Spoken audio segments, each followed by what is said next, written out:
है कि रिजवी बरादरान गए कहां पे। उनके बारे में बहुत सारी स्पेकुलेशंस हैं, बहुत सारी अफवाहें हैं। कई लोग बड़े दावे के साथ कह रहे हैं जब हुकूमत बिल्कुल खामोश है और कोई चीज कहने के लिए तैयार नहीं है तो फिर अफवाहें फैलेंगी ना। फिर उन अफवाहों की बुनियाद के ऊपर ये मुकदमात दर्ज करते हैं। अभी हुकूमत एक जाल बिछा रही है और एक ऐसा तरीकाकार कर रही है कि मैक्सिमम कमजोर किया जाए तहरीके लबैक को, और उन्हें यह लगता है कि कोई मुमकिन रद्द-ए-अमल हो सकता है आने वाले दिनों में, उस रद्द-ए-अमल को पहले से ही बंदोबस्त कर लिया जाए। पहले इंटरनेट की बंदिश की एक बात पता चली, फिर एक बहुत बड़ा क्रैकडाउन शुरू हुआ, फिर जनाब लिस्टें बनाई गई, वो लिस्टें दी गई कि तहरीके लबैक के इन सारे बंदों को पकड़ लिया जाए। बहुत सारे लोग जो है वो अब बयानात भी दे रहे हैं कि हमारा तहरीके लबैक से कोई ताल्लुक नहीं है। यही सारा कुछ 9 मई के बाद हमने देखा पाकिस्तान तहरीके इंसाफ के साथ किया गया। तहरीके इंसाफ एक खालिसतन जमहूरी पॉलिटिकल पार्टी है। तहरीके लबैक का एक अलग तरह का तर्ज अमल रहा है जिससे कोई इत्तेफाक नहीं कर सकता। लेकिन ये जो कुछ उनके साथ हुआ ये जुल्म है, ये बर्बरियत है और ये एक जहालत है हुकूमत की जानिब से जो हुकूमत ने की है, और जुल्म को रोका जाना चाहिए। मेरी बदतरीन मुखालफत रही इस जमात के साथ, बल्कि मेरी दूबदू लड़ाई भी हुई इनके साथ, लेकिन इसके बावजूद मैं ये कहता हूं और मुझे कहना पड़ेगा कि इनको निहत्ते लोगों को घेर कर मारा गया, और उस वक्त मारा गया जब दुनिया को यह बताना था कि जनाब इसराइल के मामले में अगर कोई हमारे रास्ते में आएगा तो हम उसके साथ ये करेंगे, क्योंकि पॉलिसी इसराइल के मामले में शायद ये हुकूमत की अब बदल गई है और पैगाम इसी नौयत का मुझे लगता है कि देना मकसूद था। अब नाजरीन, इमरान खान साहब का एक स्टेटमेंट है वो मैं आपको बताता हूं, लेकिन उससे पहले देखें ये भाई दोनों गए कहां पे। एक तो जब कोई बंदा लापता हो जाता है तो फौरी तौर पे हेबियस की एक पिटीशन की जाती है हाई कोर्ट्स के अंदर, वो भी हमें दिखाई नहीं दे रही। थोड़ा बहुत एहतजाज सुनने में आ रहा है, कुछ जगहों पे हो रहा है तहरीके लबैक की जानिब से, लेकिन बड़े पैमाने पर गिरफ्तारियां भी हो रही हैं। फैमिली की तरफ से भी एक खामोशी है। पार्टी के अंदर जो दीगर लोग हैं वो भी सब अचानक गायब हो गए हैं, और ये दोनों भाइयों के बारे में कुछ पता नहीं है। पहले दिन जो इतलात आई वो ये कि एक भाई जख्मी है और दूसरा शायद वो भी जख्मी है, फिर इतला आई नहीं एक ठीक है, फिर इतला आई जी एक पकड़ा गया है, फिर इतला आई नहीं दोनों ही गायब है, दोनों पकड़े गए हैं, फिर इतला एक और दी गई कि जनाब ये साद रिजवी की ऑडियो ये सुन ले, वो भी जाली थी। फिर ये कहा गया जी कि दोनों भाई जो हैं उनका पता चल गया वो कहां पे हैं, अब उन्हें पकड़ने के लिए कोई कार्रवाई की जाएगी और उनको वार्न किया जा रहा है कि गिरफ्तारी दे दें। फिर वो बात भी बाउंस बैक हो गई। तो मीडिया को डिफरेंट खबरें दी है। इस वक्त जिन्होंने इन दोनों भाइयों को उठा लिया है वो फर्दर प्लान बना नहीं पा रहे, और वो ये चाह रहे हैं कि जब इन दोनों भाइयों को मंजरे आम पे लाया जाए या इनके बारे में मालूमात मंजरे आम पे लाई जाए तो मुमकिन जो रद्द-ए-अमल है इनकी जमात का उससे पहले कंट्रोल कर लिया जाए। लगता है कि कुछ ऐसा हो गया है जिसके बाद रियासती इदारे ये कैलकुलेशन कर रहे हैं कि जितना मैक्सिमम हो सके आने वाले दिनों में रद्द-ए-अमल को कंट्रोल किया जाए, और उसके लिए चीजों को भी छुपाया जा रहा है, और कभी एक खबर चलवाई जाती है, कभी दूसरी, कभी तीसरी। अभी तक हकीकत सामने नहीं आई कि दोनों भाई हैं कहां पे। मेरी दानिश में जो मुझे समझ आती है, ऐसी सिचुएशन में बंदा हमेशा एजेंसियों के पास होता है, इंटेलिजेंस एजेंसियों के पास बंदा होता है, और वो उसको गिरफ्तारी डालते हैं या उसको मंजरे आम पे जब लेकर आते हैं तो उससे पहले वो बंदोबस्त करते हैं कि ये मलबा उनके ऊपर ना गिरे या कम से कम इसका रिएक्शन ना आए। ये होता है और वो इसका मैनेज करते हैं, जारी मुकाबला करके, कोई और चीज करके, डिफरेंट चीजें इसके अंदर प्लान की जाती हैं। अब जनाब आसिम मुनीर साहब के हवाले से इमरान खान साहब ने बड़ा क्लियर एक पैगाम दिया है। ये 3-4 पैगाम आता है जो इमरान खान साहब ने दे दिया ऊपर नीचे अपने एक ही स्टेटमेंट में, और खान साहब ने भी जो है वो छोटा गेयर लगा दिया, गाड़ी को फुल जोर में डाल दिया, और अब तेजी से खान साहब जो है वो आगे की तरफ बढ़ रहे हैं अपनी नई टीम के साथ। नई टीम परफॉर्म करती है नहीं करती, इनके बड़े टेस्ट हैं। यानी सुहेल अफरीदी का जो पहला टेस्ट है वो क्या है, इमरान खान से मुलाकात करना। वो उसने क्या किया मैं बताता हूं बाद में, लेकिन पहले इमरान खान साहब को सुने। इमरान खान ने कहा माजी के डिक्टेटर्स के अदवार में भी जुल्म और सितम की तारीख रकम की गई, मगर आसिम मुनीर ने हर हद उबूर कर ली है। यानी इमरान खान साहब ने बड़ा क्लियरली बगैर कहे कह दिया कि आसिम मुनीर एक डिक्टेटर है। माजी के डिक्टेटर ने भी बड़ा जुल्म किया था, लेकिन आसिम मुनीर जितना जुल्म नहीं किया था। 2 साल में पाकिस्तान में सिविलियंस के कत्लेआम के 4 बड़े वाकयात हो चुके हैं, जिनमें पहला 9 मई, दूसरा 26 नवंबर, तीसरा आजाद कश्मीर और चौथा मुरीद के कत्लेआम है। अपनी ही अवाम पर ऐसा जुल्म किसी भी मुअज़्ज़िब मुआशरे में नहीं होता। सबसे ज्यादा बाइस तकलीफ बात यह है कि इन तमाम वाकयात में कोई बैरूनी दुश्मन नहीं, बल्कि अपनी ही पुलिस, रेंजर्स और पैरामिलिट्री फोर्सेस के हाथों अपने ही हमवतनों को बेदर्दी से शहीद किया गया, जो सोशल मीडिया पर गर्दिश करने वाली वीडियो से साबित है। मुझे इस बात की भी बहुत तकलीफ और अफसोस है कि कत्लेआम के जितने भी वाकयात हुए, ना ही इन पर कोई जुडिशियल कमीशन बना, ना ही इंक्वायरी हुई, और ना ही जिम्मेदारान को सजा सुनाई गई। मैं चाहता हूं कि मुरीद के कत्लेआम पर जुडिशियल कमीशन बनाकर आजादाना तहकीकात कराई जाए और जिम्मेदारान को करार वाकई सजा दी जाए, क्योंकि कत्लेआम के इन वाकयात में तादाद के हवाले से शदीद इबहाम पाया जाता। जैसे कि मुरीद के वाकये में सरकारी इतलात के मुताबिक 4 मुजाहिरीन जान से गए, जबकि मुतासरा फरीक के मुताबिक हकीकी तादाद 400 से 600 तक है। ये रेयान ग्राम एक जर्नलिस्ट है, ये वैसे पाकिस्तान की एस्टेब्लिशमेंट के बहुत खिलाफ है और पाकिस्तान की एस्टेब्लिशमेंट भी इसके बहुत ही खिलाफ है, एक दूसरे से शदीद नफरत करते हैं। लेकिन उसने एक दिन पहले ये कहा था कि उसको तफसीलात बताई जाए, और उसने अपना एक प्लेटफॉर्म हाजिर भी किया था कि इस पे बताएं तफसीलात जो लोग नहीं बता सकते पाकिस्तान में। ये अमेरिकी जर्नलिस्ट है, इसने दावा किया कि 1000 से ज्यादा लोग इसमें कत्लेआम हो गया उनका।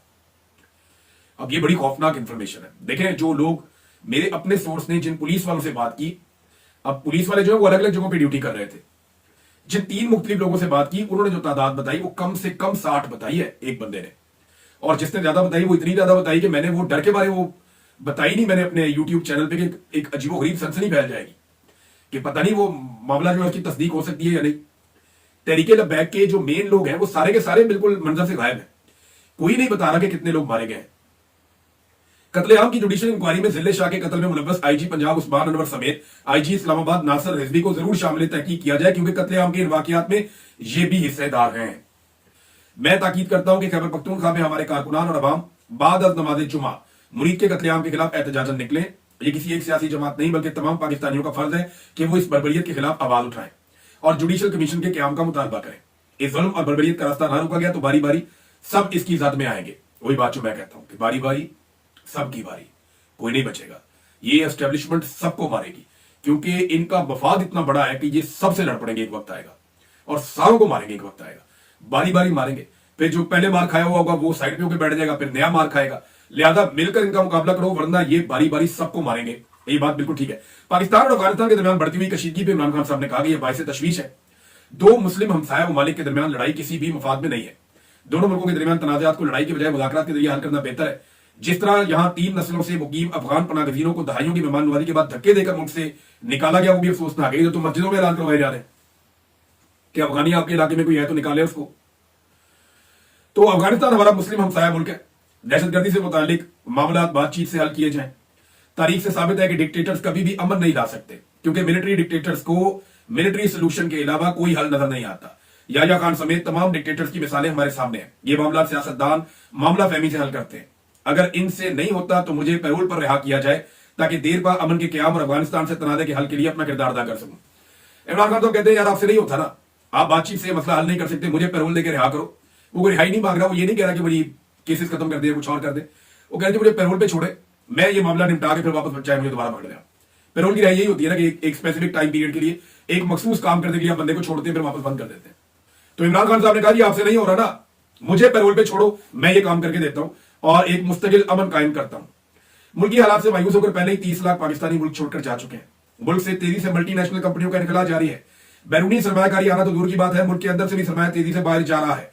जब तक मुल्क में अमन नहीं होगा सियासी इस्तेहकाम नहीं आ सकता, और सियासी इस्तेहकाम की अदम मौजूदगी में माशी इस्तेहकाम मुमकिन नहीं है। खबर इसके साथ एक जोड़ता हूं, इमरान खान साहब का बाकी स्टेटमेंट आपको बाद में बताता हूं। खबर यह है कि गूगल ने इंडिया में $15 अरब की लागत से एक आर्टिफिशियल इंटेलिजेंस का मरकज बनाने का फैसला किया है। यानी वहां पे इंडियंस ट्रेंड होंगे। आर्टिफिशियल इंटेलिजेंस का शोबा जो पूरी दुनिया के अंदर बहुत तेजी से आगे जा रहा है, वहां से इंडियन ट्रेंड नौजवानों को पूरी दुनिया में भिजवाया जाएगा। तो गूगल वहां पे $15 अरब इन्वेस्ट करने जा रहा है भारत में।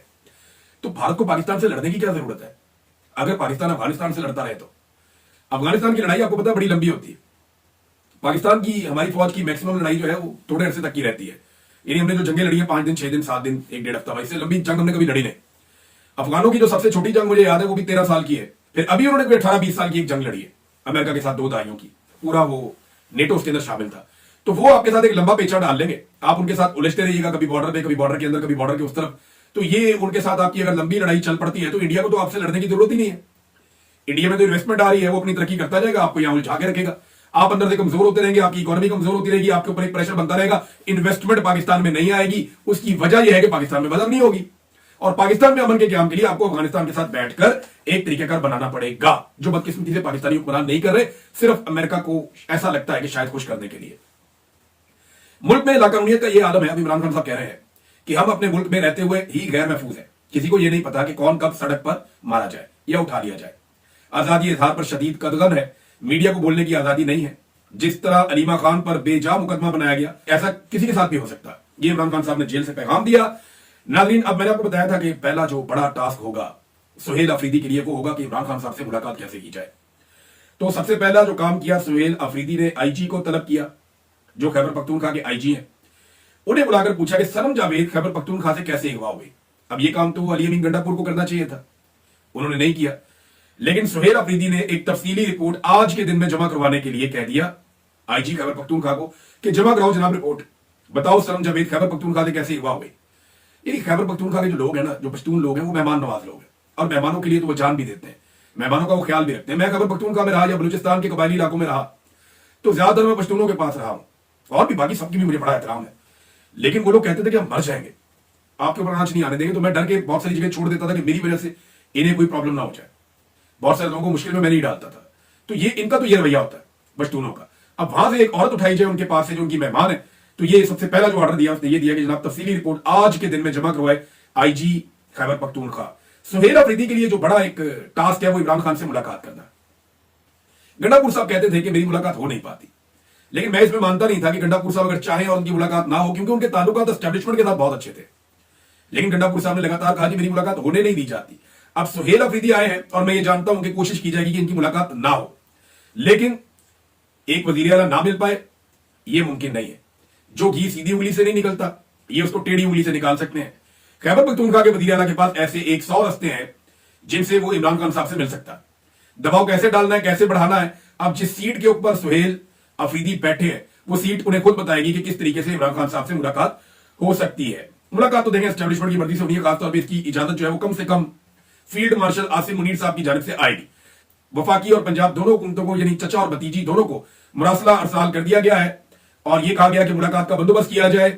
ये कोई इजाजत नहीं मांगी, उन्होंने आगाह किया है कि सुहेल अफरीदी आएंगे और आकर मुलाकात करेंगे। अब देखते हैं मुलाकात उन्हें करने दी जाती है या नहीं करने दी जाती। नाज़रीन, एक चीज देखें, हम सब अच्छी तरह जानते हैं कि खैबर पख्तूनख्वा के हालात को जानबूझकर खराब किया गया है और लगातार खराब किया गया है और प्लानिंग के साथ खराब किया गया है। पाकिस्तान तहरीक इंसाफ के लोग हों, इमरान खान साहब हों, फजल रहमान साहब हों, पीटीआई के लोग हों, अमन पासवान के लोग हों, पीटीएम के लोग हों, अवाम हों, ताजर हों, नौजवान हों, ये सब लोग चिल्लाते रहे, बार बार कहते रहे, खबरदार करते रहे कि ये जो काम किए जा रहे हैं इन घिनौनी हरकतों से खैबर पख्तूनख्वा का अमन तबाह हो जाएगा, हालात बर्बाद हो जाएंगे। लेकिन ऐसा लगता है कि डेलिबरेटली ये सब कुछ किया गया और आज खैबर पख्तूनख्वा को वहां पहुंचा दिया गया है जहां हालात इंतहाई तशवीशनाक है और अफगानिस्तान के साथ भी हालात खराब कर दिए गए हैं। नाज़रीन, इमरान खान साहब के साथ लगातार जो ज्यादतियों का सिलसिला वो तो जारी है। एक तो जो केस चल रहा है तोशाखाना 2, उसमें इमरान खान साहब के वकील ने कहा जज को कि जनाब समाअत जरा मुलतवी कर दें एक आधे दिन के लिए। उसकी वजह यह है कि 16 तारीख यानी आज के दिन में इमरान खान साहब का केस लगने जा रहा है 10 महीने के बाद, अलकादर वाला जो उन्होंने अपील की हुई है इस्लामाबाद हाई कोर्ट में। तो जनाब मेहरबानी करें, आप समाअत मुलतवी करें ताकि अलकादर वाले केस में जाके हम वहां पे काम करें, इमरान खान साहब को जमानत हो जाएगी। लेकिन गेम क्या डाली गई, अब पता चला जनाब के रात गए कि अलकादर केस के अंदर अपडेट यह है कि समाअत मनसूख कर दी गई है। यानी 16 तारीख को जो समाअत होनी थी इमरान खान साहब की, वो समाअत इस्लामाबाद हाई कोर्ट में मनसूख कर दी गई है। जबकि तोशाखाना 2 में फिर तारीख दे दी गई है कि जनाब इधर है। तो मैंने आपको पहले बताया था और बहुत पहले बताया था कि इमरान खान साहब को तब तक अलकादर केस के अंदर जमानत नहीं दी जाएगी जब तक कि किसी दूसरे केस में उन्हें सजा नहीं हो जाती, क्योंकि अलकादर वाले केस में अगर इमरान खान साहब की जमानत हो जाती है तो वो रिहा हो जाएंगे। लिहाजा उनको रिहा होने से रोकने के लिए जरूरी है कि किसी और केस में पहले उन्हें सजा दी जाए। और उसमें सबसे बेहतरीन केस इस वक्त जो रियासत को लगता है या इदारों को या एस्टेब्लिशमेंट को लगता है वो तोशाखाना 2 है, जिन पर उन्होंने पूरा जोर डाला हुआ है। टेक्निकल बुनियादों में तो ये केस फारिग हो गया, इसके पल्ले कख नहीं बचा, लेकिन फिर भी इसको खींच रहे हैं और इसी के लिए इमरान खान साहब को जेल में रखने की कोशिश की जाएगी। नाज़रीन, पिछले वीलॉग में मैंने आपको बताया था कि आसिम मुनीर साहब की मुलाकात हुई है सदर पाकिस्तान आसिफ जरदारी से। अब कोई खिचड़ी तो पक रही है कि उनकी मुलाकात के बाद शहबाज शरीफ और इसाक डार भी जाकर मिले हैं। मीडिया को तो नहीं बताया जाएगा कि इनके बीच में खिचड़ी क्या पक रही है, लेकिन दो चीजें हैं, खैबर पख्तूनख्वा और अफगानिस्तान के मामला हैं और इसके अलावा आने वाले दिनों में एक्सटेंशन है। लिहाजा एक टेंशन का माहौल एक्सटेंशन से पहले बन जाता होता है, उसी माहौल से इस वक्त पाकिस्तान गुजर रहा है। नाज़रीन, एक चीज मैं आपके साथ और शेयर करना चाहता हूं। आपको याद होगा जनरल आसिफ गफूर एक हुआ करते थे डीजी ISPR। एक मरतबा उन्होंने कह दिया था रिजेक्टेड हुकूमत के एक अमल के नतीजे में, और उनके ऊपर इतनी शदीद तनकीद दी कि उन्हें अपना ट्वीट वापस लेना पड़ा, उन्हें माजरत करनी पड़ी और उनको बड़ी सुर्खी हुई थी। पाकिस्तान के मीडिया ने रोला डाल दिया था, सारे तत्ते तवे पे बैठ गए थे। और ठीक था, होना भी यही चाहिए था कि एक डीजी ISPR जो एक सरकारी मुलाजिम है उसकी जुर्रत कैसे हो कि वो रिजेक्टेड बोले एक अवाम की मुंतखब हुकूमत के सामने। बात तो ठीक है, उसूल की बात है, अब पसंद कभी हमें आती कभी नहीं आती, लेकिन यह है कि बात ठीक है। अब एक और डीजी ISPR अहमद शरीफ वो ये कहते हैं कि हमें कबूल नहीं है। एग्जैक्टली वही चीज है, अवामी मुंतखब नुमाइंदा या अवामी मैंडेट के हामिल लोगों का एक फैसला है और डीजी ISPR कहते हैं जी हमें कबूल नहीं है। इस पे पाकिस्तान के मीडिया में बिल्कुल सन्नाटा है, हत्ता कि पाकिस्तान तहरीक इंसाफ की लीडरशिप ने भी ज्यादा रोला नहीं डाला। इसकी दो वजूहत हो सकती हैं या दोनों हो सकती हैं। एक तो यह है कि ये अब मेरे ख्याल में एस्टेब्लिशमेंट के साथ उलझना नहीं चाह रहे, काम तो हो गया, क्या उलझना इनसे। और दूसरा मुझे लगता है कि अब वो उनको अहमियत ही नहीं देते, उन्हें लगता है बोलते रहे जो करना है करें, हम अपना काम करेंगे, हमारा तो काम हो गया। या ये दोनों वजूहत हो सकती हैं, लेकिन ये एक पाकिस्तान के मीडिया के अंदर एक ऐसी डिवाइड नजर आई, एक ऐसी मुनाफकत नजर आई कि एक वक्त में जब पीडीएम की जमातों के खिलाफ कोई चीज आती थी तो सारे हक के साथ खड़े हो जाते थे कि नहीं यार ये ज्यादती हुई है, ये नहीं होनी चाहिए, बात भी ठीक है। लेकिन आज वही चीज जब इमरान खान के खिलाफ होती है तो कोई खड़ा नहीं होता। वैसे भी इस वक्त पाकिस्तान की मिलिट्री एस्टेब्लिशमेंट ने पाकिस्तान की मीडिया को, अदलिया को, तमाम इदारों को इतना अंडरमाइन कर दिया, इतना दबा दिया है कि बेड़ा ही गर्क करके रख दिया है। अब मैं एक चीज और आपके सामने रखता हूं कि 27वीं आईनी तरमीम के चक्कर में ये लोग पड़ गए। अदलिया पहले ही तबाह है, मजीद तबाही के लिए 27वीं आईनी तरमीम के चक्कर में पड़ गए। और उसमें मुबैना तौर पर यह चीजें सामने आ रही हैं कि शायद इस तरमीम के अंदर जजेस का जो तबादला किया जाता है मुख्तलिफ हाई कोर्ट के अंदर, ये जज उठा के उधर, वो वाला उठा के उधर, वो वाला उठा के उधर, इसमें पहले जज की मर्जी ली जाती थी। यानी जस्टिस जोकर को लाया गया ना इस्लामाबाद हाई कोर्ट में, मर्जी से है, बाकी जजेस लाए गए मर्जी से है। लेकिन अब जज को उसकी मर्जी के बगैर एक हाई कोर्ट से दूसरे हाई कोर्ट में भिजवा दिया जाएगा। यह करने की कोशिश की जा रही है। आर्टिकल 200 है और इसके चक्कर में पड़ गए 27वीं आईनी तरमीम में कि जनाब इस्लामाबाद के जो 5 जजेस है ना, ये 5-6 जजेस, इनसे जान छुड़ाओ, इनको निकालो यहां से, उनको भेजो जहां दिल करता है। फिर जज के बाद वही ऑप्शन हो गए, या तो नौकरी छोड़ दे या फिर चुप करके सर फेंक के जहां पे ट्रांसफर किया जा रहा है उस सूबे में, उस हाई कोर्ट में, उस इलाके में वो चला जाए। तो अब ये अगली तरमीम है जिसकी कोशिश की जाएगी। एक और बड़ी इंटरेस्टिंग चीज, बिलावल जरदारी साहब की और उनकी पार्टी की तबीयत पे बड़ा नागवार गुजरा जब बिलावल हाउस लाहौर के अंदर सिक्योरिटी हुकूमत कहती है हमने तब्दील की है, वो कहते हैं सिक्योरिटी वापस ले ली है। तो इसके ऊपर जनाब उन्होंने कहा यह इंतहाई संगीन कदम है, भड़क उठी पीपल्स पार्टी और इंतहाई बरम हुई पीपल्स पार्टी। आप अंदाजा करें, ये पीपल्स पार्टी कभी भी चीनी के स्कैंडल पे बरम नहीं हुई, गंदम पे बरम नहीं हुई, महंगाई पे बरहम नहीं हुई। ये कभी भी बिजली, आटा, चीनी, घी, दालें, आम आदमी के लिए गैस, पेट्रोल की कीमत, इन पे कभी बरहम नहीं हुई। इंसानी हकूक की पामालियों पे कभी बरहम नहीं हुई। 2 नंबरियों और फ्रॉड के ऊपर कभी बरहम नहीं हुई। असेंबली के ऊपर हल्ला बोल दिया मुसल्लह अफराद ने और वहां से एजेंसियों के लोग एमएनएस को उठाकर ले गए, इस पे वो कभी बरहम नहीं हुई। लेकिन जैसे ही सिक्योरिटी थोड़ी इधर उधर हुई है, जहां पे बिलावल मौजूद भी नहीं है, तो इस पे पीपल्स पार्टी शदीद और इंतहाई बरहम हो गई। ये है इनकी अवामी सियासत और ये है इनकी औकात।